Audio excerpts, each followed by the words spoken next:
because not only did they trade a 4th-round pick for Trey Lance last year, they traded one for Jonathan Mingo this year, who talented receiver out of Ole Miss who has 20 NFL games. Talented. I didn't say good. Talented. So, Kelsey, you're And shaking less your head. than No, the floor is 150 yours yards. because you're ready for this one. It is all yours, sir. How many wide receivers have we seen traded? Did we see traded at this deadline? 5 within 2 weeks of Before the the deadline? deadline, like 5, yeah, like even before Yeah. the deadline. Yeah. So going back to Devontae, then Deontay, and then Amari. DeAndre. One of those receivers went for a higher draft pick. One. And it was Devontae. No, sorry. Yeah, Devontae with a 3rd round. Amari went for a 3rd round too, I Was believe. it Amari? Okay, so 2. 2 out of the 5 went for higher Pro than Bowls Mingo. and all pros on their resumes. Yeah. Pro Bowls, all pros, receiving records, reception records, absolute monsters, number 1 game changers. Jonathan Mingo has 12 catches for 147 yards, something like that, 127 yards on the season. What are we doing? He couldn't get time in Carolina, and you're going to trade a 4th round pick in hopes that this kid pans out? Like maybe you're hoping for a 7th round Brock Purdy or something? Like what are we doing here? Like what as a franchise, what are the Cowboys thinking that this is going to be a successful trade for him? And I have all hopes that the guy is talented beyond just his college years. But what we've seen out of Ole Miss when they have trios of receivers is 2 of the receivers are good. The 3rd receiver washes out of the league immediately. Within 3 years. Gone. Don't hear from him. AJ Brown, DK Metcalf. Great. Does anybody remember that 3rd receiver for that team? Nope. Couldn't even tell you. But there was one. He came out at the same time. I believe he was drafted in the 3rd round. You don't hear from him anymore. So you're waiting on that next Ole Miss class, what they're going to do. And I think Mingo's the guy that you're a little worried about. So I think there's a lot of problems. I mean, don't get me wrong. The Cowboys need a receiver because we don't know what's going to happen with CD.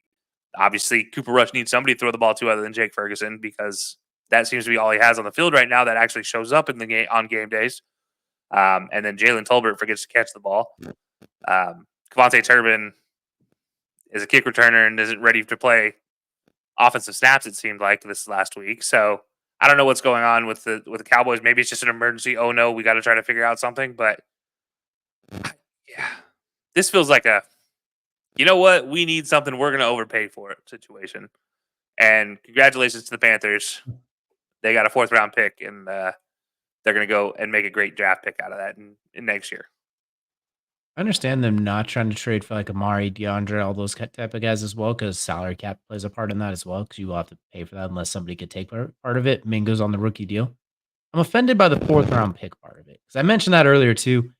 Your team, Dallas, you should know how valuable that pick is, and you're trading for a guy who has 0 touchdowns this year, and I think has like 1 career touchdown last year.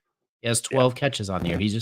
He's talented. I like the skill set. I think there is something there. He's young. It's not the end of his career. There's none of that. But why are you giving up a 4th round pick? Well, you should be giving up a 6th round pick that could turn into a 4th round pick or something like that.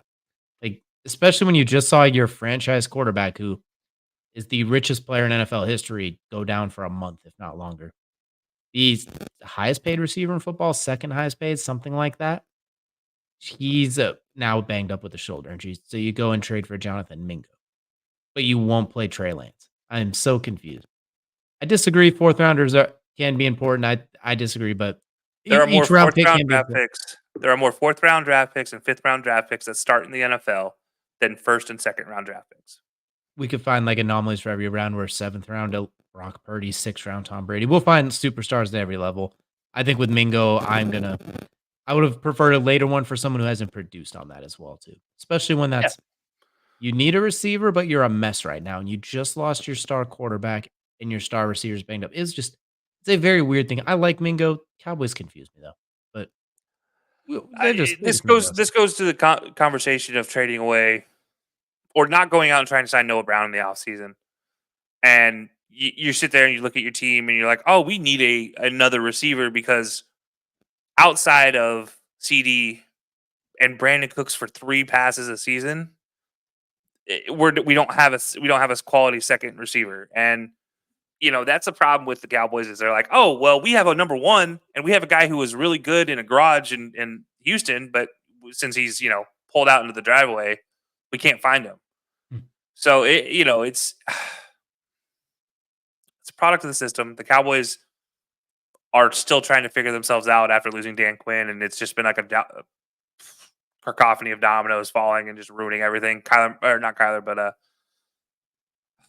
God, his name's running away from the offensive coordinator who is now with Philly. That's Kellen Moore. Thank you. I forgot. I blanked him out of my name. I love him to death, but I blanked him out of my mind because I just can't keep doing it anymore. So, yeah, I disagree, Mingo. This is a comment that bothers me. No, Jalen Tolbert is a 10 times better receiver than Mingo. Mingo is a great athlete, but Tolbert is a better receiver, and that's the important differentiation there. Yes, one played at South Alabama, one played at Ole Miss. That doesn't make you a better receiver. Better receivers usually come from smaller schools, and then the bigger schools, they're just great athletes. Once they get to the pros, you kind of can't teach them to be a better receiver, but you can teach a great receiver to be a great receiver. You can keep him being a great receiver. So yeah, there's a better. Anyways, I digress. But yeah, this whole Cowboys thing just bothers me. It's confusing. It's confusing to Cowboys Cowboys fans and blogs and everything across the net. So miss me with the this makes sense type of deal with Jonathan Mingo. It's not about that. Jonathan Mingo can hopefully do well 5 years down the road. If he's still a Cowboy, great. If he's not, okay. But that 4th round draft pick you could have had, that could have been an offensive lineman that starts for you for 20 years. Not really 20, but 15 years. I'd like Is an gone offensive now. lineman that starts for 20 years. That'll be Oh, that'll dude, be I'd die for that. But give me a 12-year offensive lineman out of the 4th round. I'm gonna call it swell.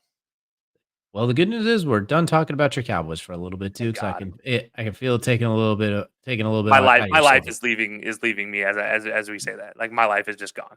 Because we got a whole lot of other NFL trade deadline deals. We'll just highlight a few of them. Za'Darius Smith, the big one, arguably going to the Lions for a 5th and a 6th round pick. So the Browns sellers and the Lions looking to replace some of the Aiden Hutchinson production.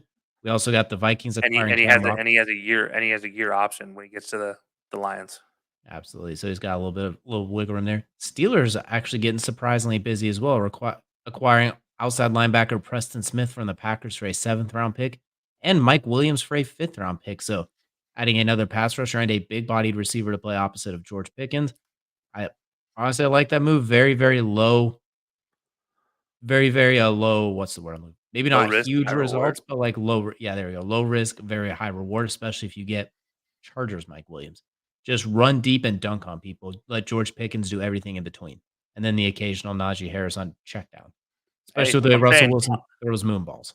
all I'm saying, Dallas, Mike Williams was available for a 5th round pick. Yeah, he was right there for sure. Also, Commanders, obviously, with the second biggest one, arguably as well. Getting Marshawn Lattimore from the Saints for a 3rd round, 4th round, and 6th round pick. Their biggest weakness was arguably secondary. When Deron Payne and Jonathan Allen weren't terrorizing quarterbacks, the secondary could get had in spots. Well, Marshawn Lattimore makes that a whole lot easier. The worst part about this entire trade, though, is we will not get our annual Mike Evans, Marshawn Lattimore throwdown, and I'm very disappointed about that. Send Mike Evans to the Giants right now so we can still get those divisional. Mike Evans to the Cowboys. Sign it. They already traded their designated 4th round pick for a receiver. It's already gone. I don't care. Do it. And at this point in time, put a bunch of big bodies out there and see if Cooper Rush can throw the ball up to him. I think that's a very good pickup for the Commanders. Yes. Yeah, I think 100%.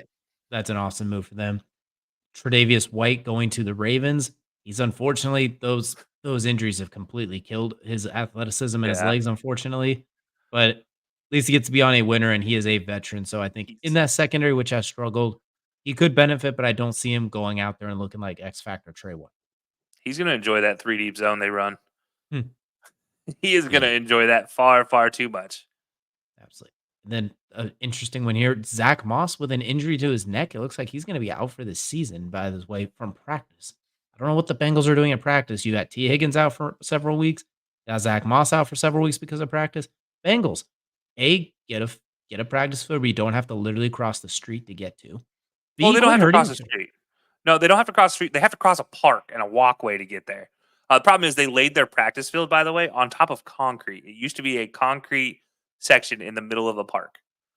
You made it worse, basically, by explaining Yeah. it. My point being, Bengals fix that and B quit hurting each other in practice. My goodness. But to try and offset that a little bit, they will be sending a 7th round pick to the Bears for Khalil Herbert, who, fun fact, was the first player to score an offensive touchdown for the Bears this year against the Texans. So that's he's been inactive a little bit because they are pretty deep at running back otherwise, but interesting pickup for the Bengals. I do look forward to seeing how he fits in there.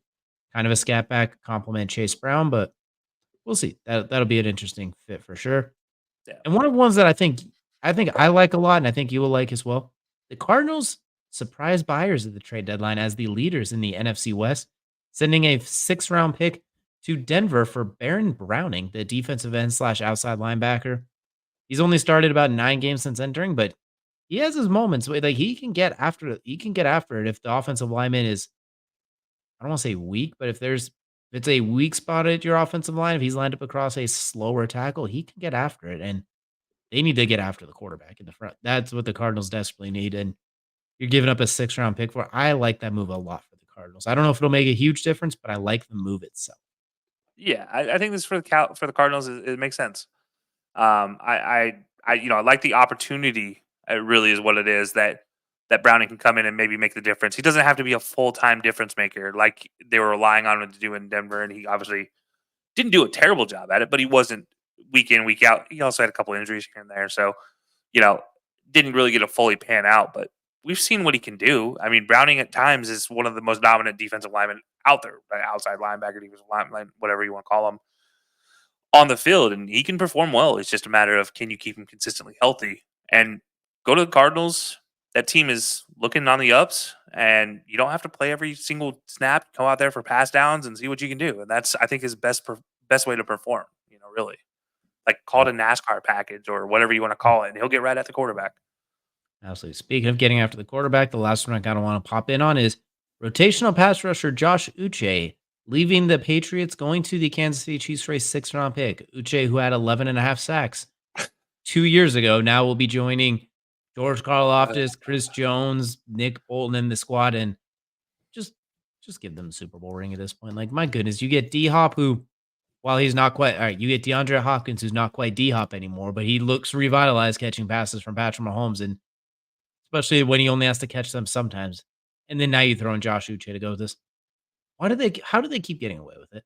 Like, what is going on? Is the Taylor Swift voodoo in full effect? Like, it's got to stop if that's the case.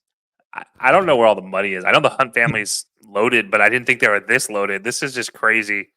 I thought there was a salary cap at some point in time, but the Titans taking on some of that load as well. So it's one of those like DeAndre Hopkins can catch a ball. He can catch a ball at any point in time. If he's open, he will catch.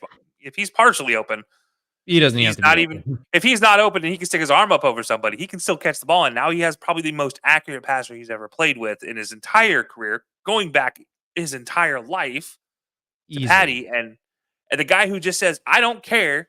I know I have a dude right there, and we'll throw the ball to you so you can go use those 12-inch mitts or whatever the size they are to catch everything." Like, I mean, his hands are freakish. We know that. He doesn't have to separate like some of the concerns were with him in Tennessee. That's why Levis really and him didn't get along because he couldn't really separate to get Levis those giant windows that Levis needs to throw.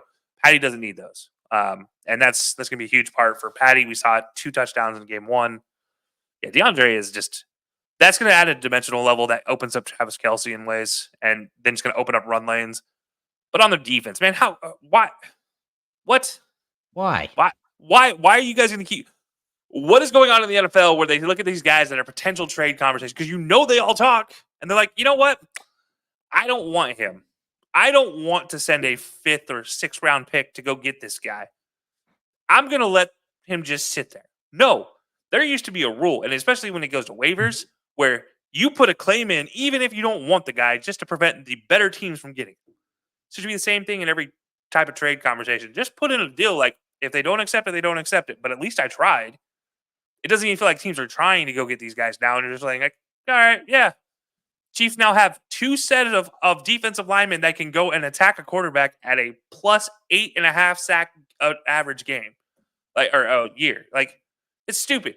If a defensive line can give you that at any point in time, stop it. I don't want to. I don't want to be in the NFL, be an NFL fan anymore. I don't want to be a college football fan. I'm gonna go watch the CFL at this point in time. It's gonna be Chiefs running the whole gauntlet at this point in time. It's crazy. But yeah, no, rich get richer. Go figure. Don't be think I won't be watching the CFL and the UFL now. Let's not get it twisted. Oh, absolutely. Yeah, 100%. They will be getting watched. But anyone, let us know down below what you think were some of the underrated trade deadline moves so far of the weekend as well. Big day on Tuesday, culminating with the NFL trade deadline as well as the college football playoff and absolutely nothing else was.